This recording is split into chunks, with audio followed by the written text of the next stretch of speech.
My research at the university looks at the development of public weather services and how certain extreme weather events such as big storms or floods have affected how they deliver these services and how the public sort of view these services as well.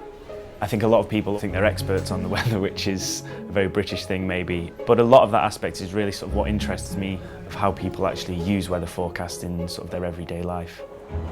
A PhD project is a really creative thing, and I think the British Library is good for finding those little bits of the jigsaw puzzle where there was a gap. I can be at the library within 2.5 hours really, which is convenient and easy, and it's a welcoming space and I find it quite an easy space to work in. Finding something at the library, it's generally a bit of detective work on my behalf, but then with the help of staff at the library if it's something hard to find. One of the newspapers and records that I've used at the British Library is coverage from the Great Storm of 1987.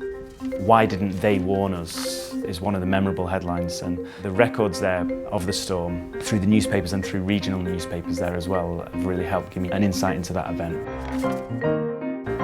There is an inspiring element, I guess, to the sort of the history of the actual documents you're looking at without the